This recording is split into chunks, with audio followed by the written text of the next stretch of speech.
परम आदरणीय श्रद्धालु भक्तजनहरू, आजको विशेष नयाँ श्री स्वस्तानी परमेश्वरीको अमृतमय कथा श्रवण गर्ने क्रममा आज 12औं अध्यायको कथालाई श्रवण गर्नेछौँ। सबैले एकचित्त भइकन कथालाई श्रवण गर्नुहोला। भगवती श्री स्वस्तानी माताको कृपा सदैव बन्नेछ सज्जनबिन। सर्वप्रथम पुष्पाञ्जली मन्त्रलाई गायन गरौँ। हजुरहरूले एकचित्त भइकन श्रवण गर्न सक्नुहुनेछ।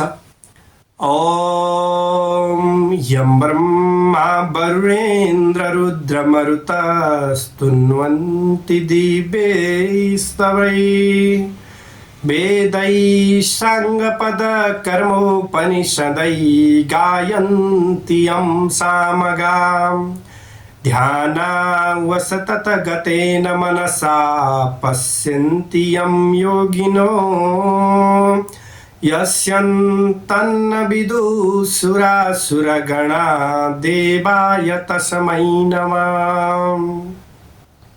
श्रीमच्चन्दनचर्चितो जलवपुः शुक्लाम्बरा मल्लिका मालालङ्कृतकुण्डला प्रविलसन्मुखतावली शोभिता सर्वज्ञाननिदानपुस्तकधरा रुद्राक्षमालाकरा वाग्देवी वदनाम्बुजे वसतु मे त्रैलोक्यमाता चिरम्। मूकं करोति वाचालं पङ्गुं लङ्घयते गिरिं यत्कृपातमहं वन्दे परमानन्दमाधवं। नमो भगवते तस्मै व्यासाय मिततेजसे यस्या प्रसादद्वक्ष्यामि नारायण कथामिमम्। नारायणं नमस्कृत्य नरं चैव नरोत्तमं देवीं सरस्वतीं व्यासं ततो जयमुदीरये। सज्जनबिन, आजको विशेष अमृतमय कथामा 12औं अध्यायको कथालाई श्रवण गर्नेछौँ। एकचित्त भइकन यहाँहरूले श्रवण गर्नुहोला। भगवती मातामा ध्यानस्थ भइकन है त। अथ 12औं अध्यायं श्री गणेशाय नमः। श्री सरस्वत्यै नमः। कुमारजी आज्ञा गर्नुहुन्छ या अगस्त्य मुनि। त्यसपछि हिमालय पर्वतले आफ्नी पत्नी मेनका गर्भिणी भएको थाहा पाइकन अत्यन्त हर्षपूर्वक आफ्नो मर्यादा अनुसार उचित कर्म गरिदिए। 10 महिना पुरा भएपछि मेनकाको गर्भबाट हिमालयकी कन्या जन्मिन्। ती कस्ती कन्या थिइन् भने 1000 सूर्यको जस्तै तेज भएकी रक्तवर्ण र कोमल अङ्गयौं परम सुन्दरी पद्मपत्र जसका नेत्र भएकी 32 लक्षणले युक्त कन्या जन्मेकी देखेर हिमालयले वशिष्ठ प्रवृत्ति ऋषि र ज्योतिषीहरूलाई डाक्न पठाए। यसपछिबाट विधिपूर्वक निवारण गराए अनि वशिष्ठ प्रवृत्ति ऋषि ज्योतिषीहरूले विदा हुने बखतमा भने, हे हिमालय, यस बालिकाको नाम पार्वती राख्यौं। गिरिराज, तिमी आज धन्य रहेछौ। यी बालिकाले श्री महादेव स्वामी पाएर 14 भुवनकी स्वामी हुनेछन्।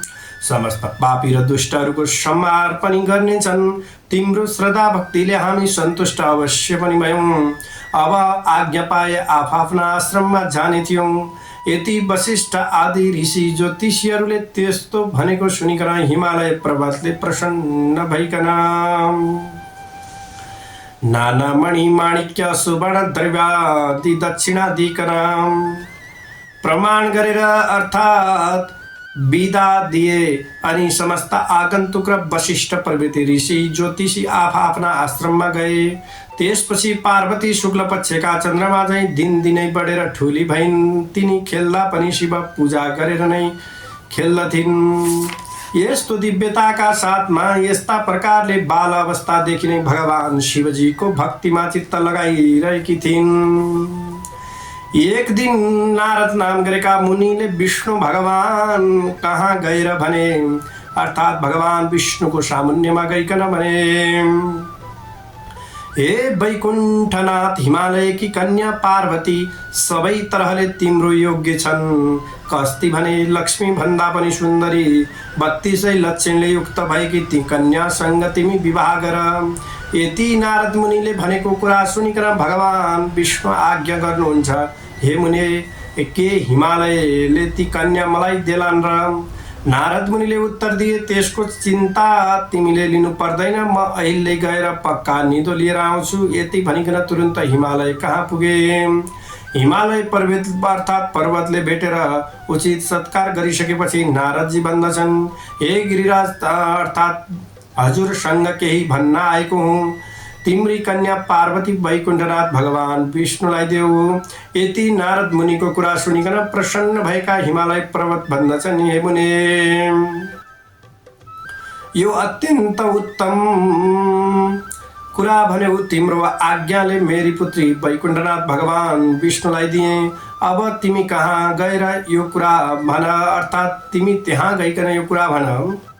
यति हिमालय पर्वतले भनेपछि नारद मुनि वैकुण्ठमा गएर हिमालयसित भएको सबै कुराहरू विस्तारले सुनाउँदा भए। अनि हिमालय पर्वतले आफ्नी कन्या तिमीलाई दिन्छु भनेका छन्। यदि नारद मुनिको कुरा सुनेर भगवान विष्णु प्रसन्न भएर, हे नारद, तिमी धन्य रहेछौ, अब आफ्नो आश्रममा जाऊ भनेर बिदा दिइसकेपछिबाट नारद मुनि आफ्नो आश्रममा गए। त्यसपछि हिमालय पर्वतले पार्वती कन्या दान दिन भनिकन सामग्री तयार पारिकन नारद मुनिलाई डाकेर विष्णु कहाँ पठाइकन राम्रो लग्न ठहराइकन आफ्ना गुरु बृहस्पति आदि सम्पूर्ण देवता, यक्ष, गन्धर्व, किन्नर, दैत्य र नाग सबैलाई निमन्त्रणा पठाए। अनि विष्णु भगवान पार्वती कन्यादान लिन हिमालय कहाँ पुगे। उता मेनकाले हीरा, मोती, मणि, माणिक्य, नाना रत्नहरूले झकाझक पारेर वस्त्रालङ्कार पहिरिकन सिँगारी राखेकी थिइन्। त्यो देखेर जया, विजया, अजिता, पराजिता आदि सखीहरूले पार्वतीलाई भने, हे सखी, आज तिम्रो विवाह हुन्छ, विष्णुलाई कन्यादान दिन्छन्। यति सखीहरूले भनेको सुनिकन पार्वतीको मनमा शङ्का उत्पन्न भयो। मैले बालक कालदेखि बाल अवस्थादेखि नै श्री महादेव स्वामी पाऊँ भनेर धाइरहेकी छु। अझ पनि महादेवलाई नदिएर अरू कसैलाई दिए भने म आत्महत्या गरेर मर्नेछु। तिनको कुरा सुनेर सखीहरूले भने, हे पार्वती, त्यसो हो भने तिमी यहाँ नबस, हामी कसैले पनि नदेख्ने स्थानमा लुकाएर आउँछौँ, लौ हिँड। यति सखीहरूले भनेको सुनिकन, हे सखियो, जसो गर्ने हो गर, म केही जान्दिन भनिन्। त्यसपछिबाट सखीहरूले नदी तटको वनमा लगेर पार्वतीलाई कसैले नदेख्ने एकान्त ठाउँमा लुकाएर आए। त्यसपछि हिमालय पर्वतले आफ्ना गुरु बृहस्पतिलाई यज्ञमा बसालिकन सारा विधि गरिसकेर कन्यादान दिन पार्वतीलाई लिन पठाए, तर घरमा देखेनन् र यताउता सबै खोज्न लगाए, कहीँ पनि पाउन सकेनन्। र हिमालय पर्वतले अत्यन्त व्याकुल भइकन गुरु बृहस्पति कहाँ गएर, पार्वती कहीँ पनि छैनन्, अब के कसो गरौँ भनिसकेपछिबाट यति हिमालय पर्वतले भनेको सुनिकन गुरु बृहस्पतिले यस लग्नमा भएन भनिकन विष्णुलाई बिन्ती गरे। अनि आएका जति सबै फर्केर आफ्ना आश्रममा जाँदा भए। उता सखीहरूले पार्वतीलाई वनमा लुकाएर आएपछि पार्वतीले नदी तटमा बसेर बालुवा ल्याइकन त्यसको पार्थिव शिवलिङ्ग बनाएर श्री महादेवको आराधना गर्न लागिन्। उसै बेलामा दुई दैत्य परघोष र दमघोष आएर पार्वतीको सौन्दर्यमा लोभिएर अनेक प्रकारका नराम्रा चेष्टाहरू देखाउन लागे। तिनको चेष्टा देखेर पार्वतीलाई रिस उठ्यो र उनले हेर्नासाथ दुवै भस्म भए। अनि पार्वतीले बनाएको शिवलिङ्गबाट स्वयं महादेव प्रकट भइकन आफ्नो ज्योति स्वरूपको दर्शन दिनुभयो। जय बोलो शिवशङ्कर भगवानको जय हो। र हे पार्वती, तिमीले मेरो किन आराधना गरेकी? पार्वतीले बिन्ती गरिन्, हे जगदीश्वर, मैले बालक कालदेखि नै श्री महादेव स्वामी पाऊँ भनेर हजुरलाई धाइरहेकी छु। मेरा पिता हिमालय पर्वतले विष्णुलाई कन्यादान दिन लाग्दा भागेर यहाँ लुक्न आएकी हुँ। मदेखि प्रसन्न भइकन रक्षा गरिबक्सियोस् भगवान। हे प्रभु, मेरो इच्छा पूर्ण गराऊ। पार्वतीको यस्तो प्रार्थना सुनेर महादेव आज्ञा गर्नुहुन्छ, हे पार्वती तिम्रा माता र पिताले कन्यादान नदिकन मैले तिमीलाई मेरी भन्न मिलेन। फेरि विष्णु आएर तिमीलाई जस्तो उपदेश दिनन् उसै माफी गरे इच्छा पूर्ण हुनेछ। महादेवको यस्तो शिक्षा सुनेर पार्वतीले जो आज्ञा भनिकन साष्टाङ्ग प्रणाम गरिन्। अनि महादेव अन्तर्धान हुनुभयो। त्यसपछि सखीहरू आए र पार्वती घर गइन्। छोरी आएकी देखेर रिसाएका हिमालयले भने, हे पुत्री तिमी कहाँ गएकी थियौ? पार्वतीले बिन्ती गरिन्, हे पिता म बालककालदेखि नै श्री महादेव स्वामी पाऊँ भनिकन उनैलाई धाइरहेको छु र उनकै ध्यान भक्ति पनि मेरो हृदयले सदैव गरिरहेको छ। हजुरले श्री विष्णुलाई दिन लाग्दा लुक्न मात्र गएकी थिए। आफ्नी पुत्री पार्वतीले यति भनेको सुनिकन उनको निवारणका दिनमा वशिष्ठ प्रभृति ऋषि र ज्योतिषीहरूले पार्वतीको विषयमा भविष्यवाणी गरेको सम्झिकन चुप लागिकन त्यसपछि पार्वतीले विष्णु कहिले आउलान् र श्री महादेव स्वामी पाउला भनिकन अनेक तीर्थ व्रत दान धर्म जप तप नियम पालना गर्न लागिन्। फेरि निकै दिन अर्थात् धेरै समयसम्म निकै दिनसम्म बालुवाको शिवलिङ्ग बनाइकन पूजा पनि गरिन्। तिनको अडिक श्रद्धा एवं भक्ति भाव देखेर विष्णु भगवान गरुडमा चढिकन शङ्ख चक्र गदा पद्म धारण गरिकन पार्वतीको सामुन्यमा आएर आज्ञा गर्नुभयो, हे पार्वती तिमीले अनेक तीर्थ पनि गर्यौ, व्रत दान धर्म पूजा पाठ यज्ञ आदि गरेको देख्दा म अत्यन्त प्रसन्न भएँ। तिम्रो मनमा जे इच्छा छ सो वरदान माग, म दिन तयार छु। भगवान विष्णुको त्यस्तो आज्ञा भएको सुनिकन पार्वती बिन्ती गर्दछिन्, हे ईश्वर हे परब्रह्म परमात्मा मलाई केही वरदानको इच्छा छैन, केवल महादेव स्वामी प्राप्त हुने वरदान बक्सियोस्। पार्वतीको यस्तो प्रार्थना सुनिकन विष्णु भगवान आज्ञा गर्नुहुन्छ, हे पार्वती तिमीले परिश्रमका साथमा गरेका यी तीर्थ व्रत दान धर्म व्रत उपवास भन्दा पनि एउटा अति उत्तम र गोप्य कुरा भन्दछु। तिमी एकचित्त भएर ध्यानपूर्वक सुन। श्री स्वस्थानी परमेश्वरीको व्रत गर। त्यस व्रतको प्रभावले जगदीश्वर श्री महादेव स्वामी पाउनेछौ, यसमा शङ्का छैन। श्री विष्णुले यति आज्ञा भएको सुनिकन पार्वतीले फेरि बिन्ती गरिन्, हे ईश्वर त्यस व्रतको विधान के हो र त्यसमा के गर्नु पर्दछ यो सबै विस्तार पूर्वक आज्ञा होस् भगवान। पार्वतीको प्रार्थना सुनिकन विष्णु भगवान आज्ञा गर्नुहुन्छ, हे पार्वती पौष शुक्ल पूर्णिमाको दिनदेखि व्रत आरम्भ गर्नु पर्दछ।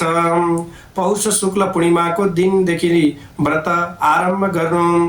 एक दिन पहिले नै हात खुट्टाका नङहरू काटिकन स्नान गरेर पवित्र भइकन एक भक्त रहिकन एकचित्त गरिकन नित्य मध्याह्न कालमा श्री महादेवको पूजा गर्नु र 1 महिनासम्म अर्थात् माघ शुक्ल पूर्णिमाको दिन 7800 रोटी, 7800 अक्षता, 7800 बेली पुष्प, 7800 कुटका सुपारी, 7800 पान र जात जातका फलफुल नैवेद्य आदि सबै वस्तुहरू तयार पारिकन आरसी तामाको थालमा अर्थात् ओमकार लेखिकन गंगा जलले स्नान गराउनु र श्रीखण्ड र रक्त चन्दन लगाइकन पीताम्बर वस्त्र पहिराइकन धूप दीप नैवेद्य कस्तुरी भेटी दक्षिणा चढाइकन षोडशोपचारले वा पञ्चोपचारले पूजन गरिसकिकन स्तोत्र पाठ जप ध्यान गरिसकिकन अर्घ्य दिनु। अनि हे पार्वती श्री स्वस्थानी परमेश्वरी भनेकी कस्ती छन् भने अष्टासु च दलेष्वयो मातृका सशतितास्तथा खड्गं त्रिशूलं चूर्णं च अर्घे च वरमुत्पलं चतुर्भुजां त्रिनेत्रां च सर्वालङ्कारभूषितां सुवर्णवदम्बिका वसावा स्वस्थानी जगदीश्वरीम्। अर्थात अष्टदल पद्ममा अष्टमातृका त्यसमाथि खड्ग त्रिशूल र वर नीलोत्पल हातमा धारण गरेकी 4वटा बाहु र 3 नेत्र भएकी अनेक प्रकारका अलङ्कार पहिरेकी अनेक आयुध लिएकी पीत वर्ण भन्दा पनि अत्यन्त शोभायमान भएकी यस्ती श्री स्वस्थानी परमेश्वरीको ध्यान गरेर हे जगदीश्वरी भनिकन मनमनै उनीसित इच्छा भएको वरदान माग्नु। अनि प्रसाद झिकेर 7800 मा 8 रोटी 8 अक्षता 8 बेली पुष्प 8 पान 8 कुटका सुपारी सगुन समेत आफ्नो पतिलाई दिनु, पति नभए छोरालाई दिनु, छोरो नभए मितछोरालाई दिनु र मितछोरो पनि नभए जुन कामना वा इच्छाले व्रत गरेको छ त्यो मेरो फलानुकामना पूर्ण होस् भनेर गङ्गामा बगाइदिनु। 100 रोटी आफूले फलाहार गर्नु, रात्रिमा जागराम बसेर श्री स्वस्तानीकै महिमा गान भजन कीर्तन गर्नु, सुन्नु र सुनाउनु पनि। यति गरेपछि अवश्य इच्छा पूर्ण हुनेछ, यसमा शङ्का छैन। हे पार्वती, श्री स्वस्तानी परमेश्वरीको प्रसाद लिने बेलामा श्री महादेव तिम्रो सामु आफै प्रकट हुनुहुनेछ। तिम्रो श्रद्धा भक्ति देखेर म प्रसन्न भएँ। यति भनिसकेर तिमीले महादेव स्वामी पाए भनिकन विष्णु भगवानले वरदान दिनुभयो। हे अगस्त्य मुनि, नारायण विष्णुले यति आज्ञा भएपछि पार्वतीले मनमा सन्तोष र आनन्द बाँध्दै श्रद्धासहित विष्णुको पनि पूजा र प्रणाम गरिन्। तिनले पूजा गरिसकेपछि विष्णु भगवान विदा भएर गरुडमा चढिकन त्यहाँबाट अन्तर्धान भइकन वैकुण्ठ धाममा जाँदा भए। जय बोलो श्री विष्णु भगवानको जय होस्। इति श्री स्कंद पुराणे केदार खण्डे माघ महात्म्ये कुमार अगस्त्य संवादे श्री स्वस्तानी परमेश्वर्यां व्रत कथायां श्री विष्णु स्वस्तानी व्रतोपदेश वर्णनम नाम 12 अध्याय। ओम। त भक्त सज्जन, अब हामीले पुष्पाञ्जली मन्त्र गायन गर्नेछौँ। एकचित्त भइकन श्रवण गर्नुहोला। ओम उपनयतु मङ्गलं सकल जगन् मङ्गलालय श्रीमान् दिनकर किरण निबोधित नवनलिन दलनिवेक्षण कृष्णं काले वृषतु पर्जन्या पृथिवी शशशालिनी देशोऽयं क्षोभरहितो ब्राह्मणा सन्तु निर्भया अपुत्रा पुत्रिणः सन्तु पौत्रिणः निर्धना सदना सन्तु जीवन्तु शरदां शतं तत्रैव गंगा यमुना च तत्र गोदावरी सिन्धु सरस्वती च तीर्थानि सर्वाणि वसन्ति तत्र यत्राच्युतदार कथा प्रसंगा या कुन्देन्दुतुषारहार धवला या शुभ्रवस्त्रावृता या वीणा वरदंड मंडितकरा या श्वेत पद्मासना या ब्रह्माच्युत शंकर प्रभृति देवै सदा वंदिता सा मां पातु सरस्वती भगवती निशेषजाड्यापहा कायेन वाचा मनसेन्द्रियैर्वा बुद्ध्यात्मना प्रकृति स्वभावात् करोमि यद्यत् सकलं परस्मै नारायणायेति समर्पये तत् श्री स्वस्तानी देव्यार्पणमस्तु। जय बोलो श्री स्वस्तानी माता को जय हो। भक्तवत्सल भगवान को जय हो।